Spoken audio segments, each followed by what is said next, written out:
करण जी जय श्री राम। ये संजय जी आज चलते हैं मालगुदा।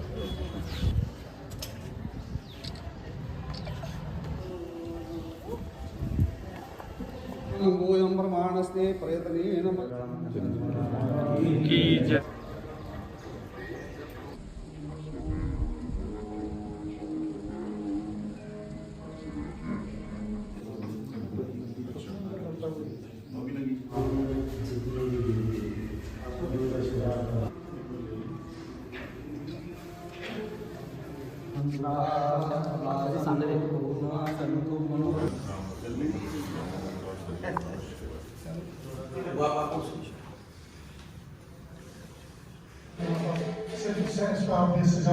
सरकार है आदरणीय नरेंद्र भाई मोदी जी, जो धारा 370 आने काल में संघ की शाखाओं में सम्मिलित भी नहीं था। हम बोलते क्या है, और कश्मीर का जो सांस्कृतिक धरोहर है वो पुनः स्थापित होगी। हम ये टीटवाल में शारदा मंदिर बनते हुए देखा, हमने मंदिरों का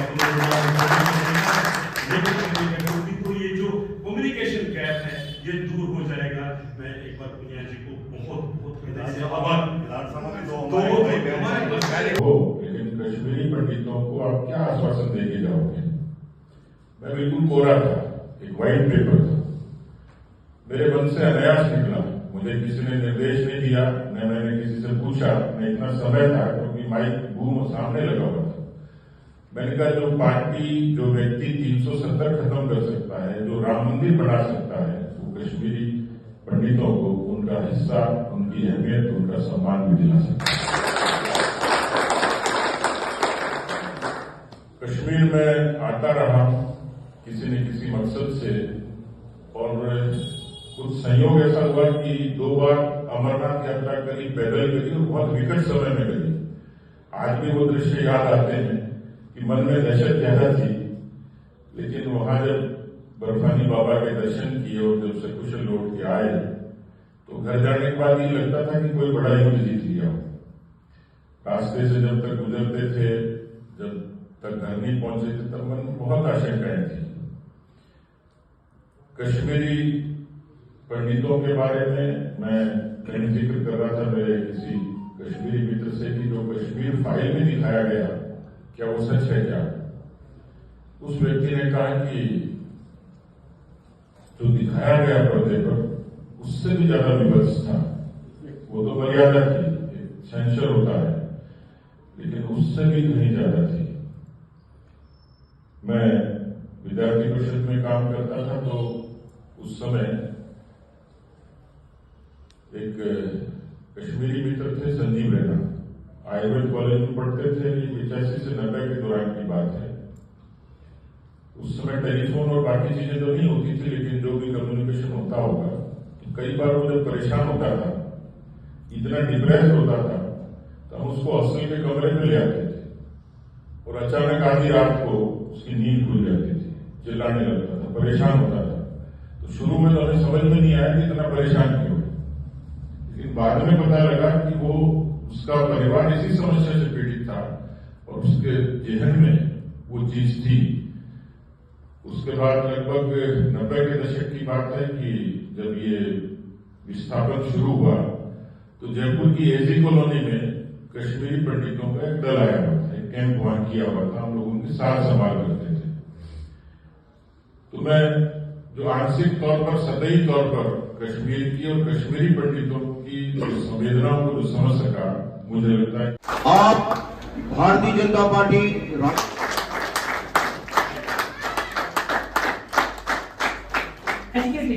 और अपने बलबूते पर आज कश्मीरी पंडित कम्युनिटी पूरी दुनिया में छाई हुए। कहीं सिलिकॉन वैली में आप देखोगे वहाँ पर कश्मीरी पंडित आपको सीईओ मिलेगा, कहीं आपको वो, कहीं एमडी मिलेगा। कुछ करने वाले हैं या कुछ दिखाने वाले हैं, क्योंकि हमारा टैलेंट जो हमारे बच्चों में है या हमारे बहनों में है वो तो बेजोड़ है। सारे वर्ल्ड में माना जाता है कश्मीरी पंडितों का नॉलेज। इसलिए मैं चाहती हूँ कि हमें रिजर्वेशन मिलनी चाहिए महिलाओं को, असेंबली में भी और पार्लियामेंट में भी, दोनों जगह। मेरी तरफ से आपको हमारे यहाँ पर ये माता की चूड़ी पहनकर इस सम्मान और स्वागत का प्रतीक है। एक सीधा करके फोटो लो भैया और मुझे भेज देना। पुनिया साहब हमारे दोस्त हैं खास। अब मैं जो करीज श्रीमान सतीश पूनिया जी, जो कि पिछले 2 दिनों से जम्मू कश्मीर के अंदर हैं। सतीश पूनिया जी भारतीय जनता पार्टी के एक बहुत ही वरिष्ठ और जुझारू कार्यकर्ता नेता हैं, जो राजस्थान से आते हैं। राजस्थान की सरजमी पर इन्होंने भारतीय जनता पार्टी को गांव-गांव, शहर-शहर में मजबूती से खड़ा करने में, भारतीय जनता पार्टी को दूर सुदूर के क्षेत्र तक पहुंचाने में बहुत बड़ा योगदान श्रीमान सतीश पूनिया साहब का है। और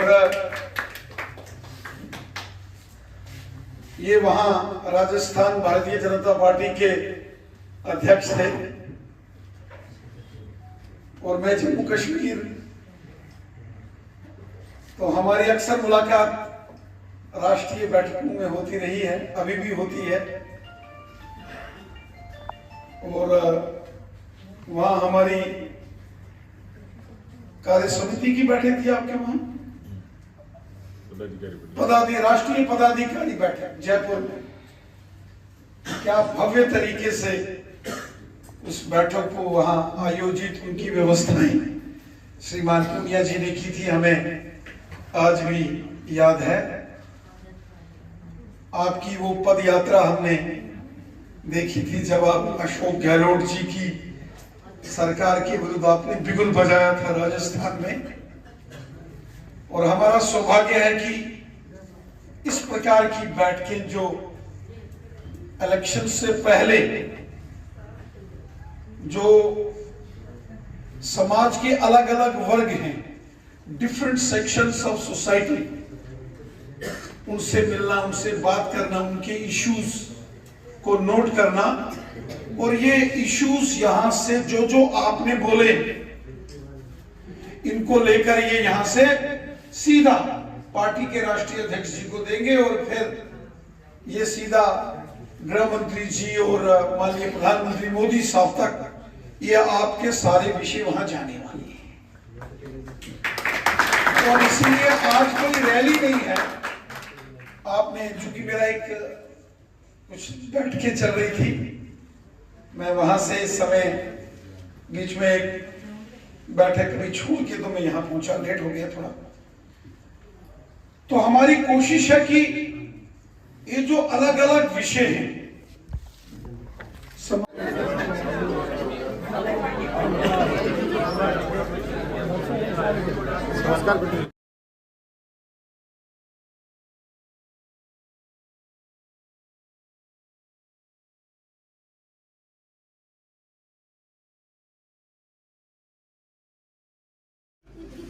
और कश्मीर में कितनी शिद्दत से, संवेदना से पार्टी का नेतृत्व काम कर सकता है, करता है, हिंदुस्तान का भी और कश्मीर का भी।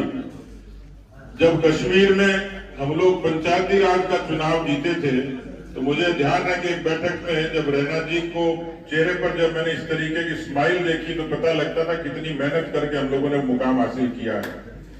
और पार्टी के मीटिंगों में जिस तरीके से कश्मीर के लिए, कश्मीरियत के लिए, कश्मीरी पंडितों के लिए, तमाम लोगों के लिए मजबूती से जो बात रखते हैं, उसका नाम संजीव रैना, मेरे छोटे भाई हैं।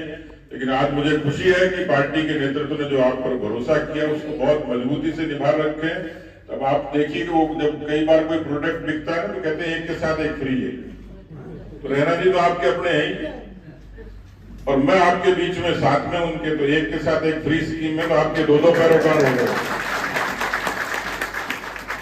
आपकी आवाज को उठाने के लिए, आपकी आवाज को बताने के लिए, उसको समाधान के लिए अब आपके पास 2 कार्यकर्ता हो गए, 2 वकील हो गए। तो मेरी बात लगभग पूरी होने में थी, क्योंकि यहाँ जिन लोगों ने, अवतार किशन जी ने, अनिल मेहरा जी ने, कागजी ने, गोपीनाथ जी ने, श्यामा जी ने, ये हमारे प्यारेलाल जी ने, तमाम जो बातें कही हैं मैं उससे इत्तेफाक रखता हूँ। मैं क्योंकि उन चीजों को जो मन में आपके भाव है, उन संवेदनाओं को मैं समझता हूँ, और ये संवेदनाएं इस बात का प्रमाण है कि पार्टी का राष्ट्रीय अध्यक्ष मेरे जैसे किसी रेगिस्तानी व्यक्ति को आपकी समस्याओं को समझने के लिए, उस विकसित भारत संकल्प के सुझावों के लिए मुझे इतनी दूर भेज सकते हैं। तो आप निश्चित रूप से भरोसा रखिए, यहाँ जो बातें कही गई हैं वो मंच पर, पार्टी के फोरम पर अच्छी मजबूती के साथ रखी जाएंगी। और देखिए, जो पास्ट है, जो भूतकाल है, वो तो मैंने जैसे कहा ना कि कभी मुगलों से संघर्ष हुआ, कभी अंग्रेजों से हुआ। एक संघर्ष हमारे पुरखों ने किया, लेकिन हर रात के बाद सुबह होती है, और आप सब देख रहे हैं कि धीरे धीरे कश्मीर की सुबह हो रही है। लेकिन उस दिन और ज्यादा आनंद आएगा जब हमारे कश्मीर बहनों भाइयों को और अच्छे तरीके से देश के प्रधानमंत्री, भारत की सरकार सम्मान के साथ आपके सुझावों का सम्मान करते हुए समाहित करेगी। आप सब लोगों ने इतनी बड़ी संख्या में, इतने लंबे समय से जो एक अच्छे तरीके से पारिवारिक भाव से अपनी चर्चा भी करी, मेरे जैसे कार्यकर्ताओं का आपने सम्मान किया, इसके लिए आप सबका बहुत बहुत धन्यवाद। और इतना भरोसा जरूर रखिए कि जो बात सुनी है वो जाया नहीं जाएगी।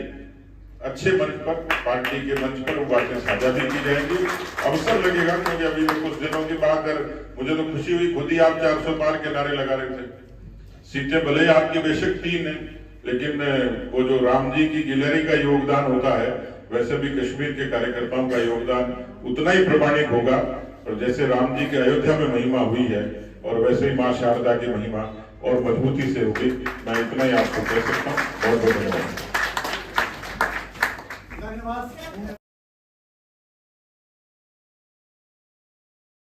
चाहिए कश्मीर के डिस्ट्रिक्ट लेवल पर होनी चाहिए, ताकि वो अपेक्स बॉडी हमारी आपके पास, गवर्नमेंट के पास, सरकार के पास, सरकार के मंत्रियों के पास या ये अफसरों के पास जाए, अपने मसाइल रखे।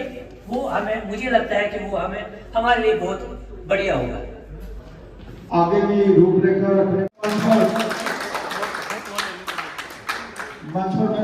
पिछले 9 सालों में जितने वो बांटे गए, पिछले 75 सालों में किसी ने नहीं बांटे। तो सुझाव है मेरा भी ये है कि ये जो सेंटर है, इसको वही रेंटेड बिल्डिंग में खोला गया, जिसकी एक्चुअल बिल्डिंग बननी है वो बनी है एम्स के साथ विजयपुर में। बाड़ियाँ एक जगह है, वहाँ पर बनी है। हम नहीं चाहते कि ये वहाँ जाए। उसका कारण है, मान लीजिए कोई बंदा रियासी से आ रहा है, उधमपुर से आ रहा है, उसमें क्या सरकार का बहुत बड़ा लॉस होता है। आप अगर रेलवे से अपना कार्ड बनाना चाहें तो 6 महीने लग जाएंगे उसको। तो हम चाहते हैं कि ये जो एक छोटी सी चीज़ है, इसको निकाल दिया जाए। दूसरा सुझाव हमारा ये है कि जो देखा जाए तो 1250 होना चाहिए दिव्यांग का, तो वो एक वहाँ एक और काम कर रहे हैं, जैसे वेश भी हैं और बहुत सारे लोग काम कर रहे हैं। तो मेरा ये सजेशन है कि इनकी जो पॉलिटिकल रिजर्वेशन, हमारा मैसेज जो है वो प्रधानमंत्री जी से पहुँचाया जाए कि हम लोग का पॉलिटिकल रिजर्वेशन। धन्यवाद। बहुत बहुत धन्यवाद। शिव राणा जी के काम हो रहे हैं, फिर बात कर रहे हैं। बहुत बहुत धन्यवाद।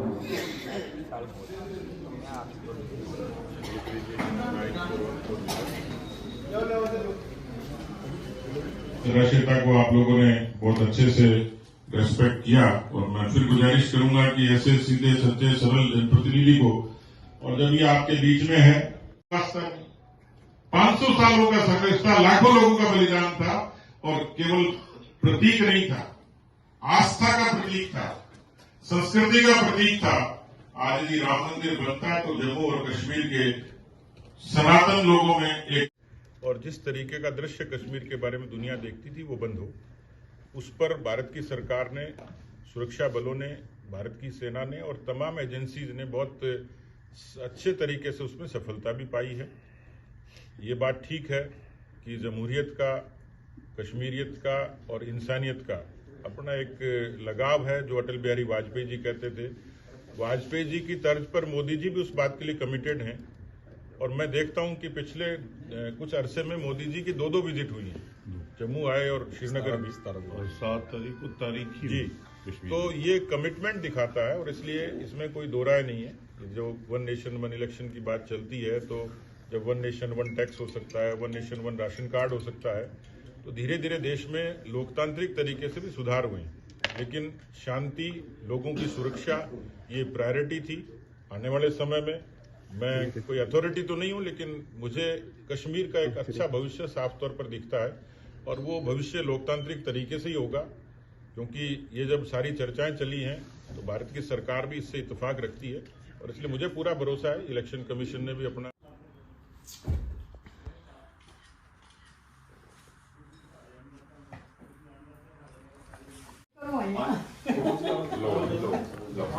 आप फोटो ले लेना, मैं वीडियो बना आ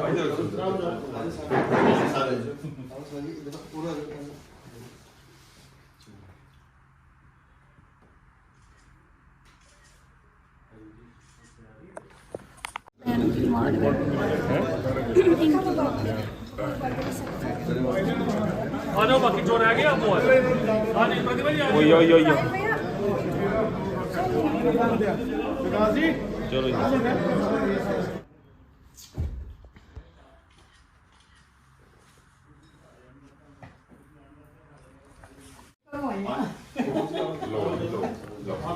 आप फोटो ले लेना, मैं वीडियो बना आ